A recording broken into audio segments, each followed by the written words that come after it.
Hi viewers, welcome to LMS Solution. Today we are going to see about how to simulate DC circuit breaker in Simulink. Thanks for watching our videos. Kindly subscribe our channel and also click bell icon for notification about upcoming videos. Let's start with simulation of DC circuit breaker in Simulink. First I'm going to explain about why we go for DC circuit breaker because the breaker already available in the MATLAB Simulink. Why we need to go for that? For that, I'm going to use the single phase circuit breaker. So this is present in the Simulink library browser here. You can go to Simscape, Power System, Specification Technology and Elements. You can find out this circuit breaker. Normally, this circuit breaker used to for the AC circuit, that means single phase AC circuit, but it cannot be used in the DC. Right? First, I'm going to simulate this by using DC supply. I'm going to use DC voltage source. I'm going to connect here and then before that I'm going to measure the input current.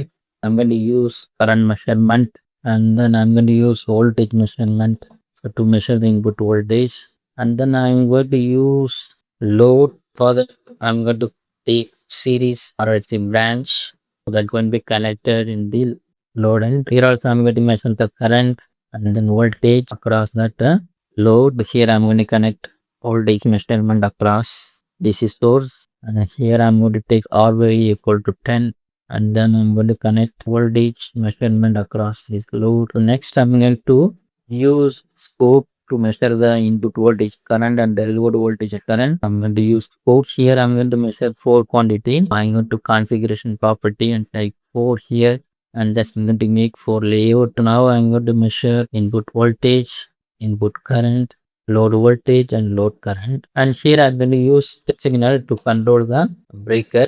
So you can control internally or externally. I'm going to control the breaker internally. This is a control command. When you go to provide 1, the breaker will be closed. When you go to provide here 1, the breaker will be closed. When you go to provide here 0, the breaker will be open. So I'm going to use the step signal for closing and opening of the circuit breaker, single phase circuit breaker. I'm going to fix the time. Step time is 5. Initial value I'm going to make 1.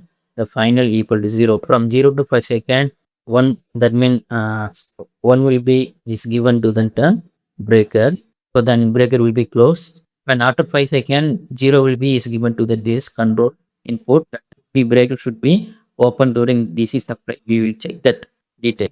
So now I'm going to use power GI, so because they are using power system block. So next I'm going to simulate this simulation. You can see that the side, you can see here, even though the opening command is given to the circuit breaker, the circuit breaker is not opening that because we are having controlled or continuous current flow in the load side. So this is a problem. We cannot use this. We cannot use this circuit breaker for a DC circuit. Okay. Further, we need to go for a DC circuit breaker. How you can create that in DC circuit breaker? It is very simple.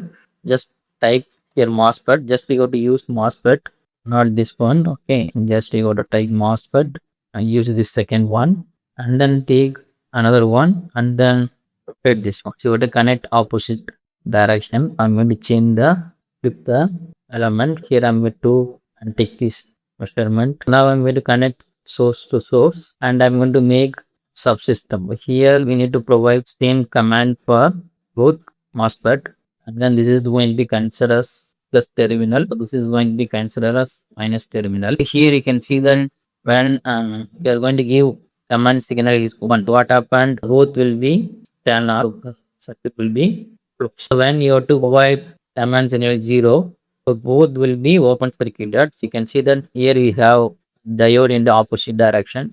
The circuit will be disconnected. Whatever circuit connected in between plus and minus is not connected with the both ends. Here I'm going to name this one's direction. Now this one is this one I'm going to need to left, and then I'm going to replace this circuit breaker with this model. We are using MOSFET in the opposite direction, and then both will be receive same command. And now we can check the result. Now we can see that this is the source voltage, source current. At the time of 5 seconds, breaker will be open. So that's why the current input current goes to 0. And also you can see that voltage from 0 to 5, the load voltage will be 100. So that means the source voltage which is equal to load voltage. After 5 seconds, breaker will be open. That's why the load voltage goes to 0. Okay. and load current equal to 0. This is the implementation of DC circuit breaker in the MATLAB assembly. If we can change the control logic here based upon any condition you want to compare any two quantities. So based upon that two quantity, we are going to open or close the circuit breaker. So you can change this control logic here. This is the working of this DC circuit breaker in this MATLAB assembly. Thanks for watching our videos. Kindly subscribe our channel and also click bell icon for notification about upcoming videos.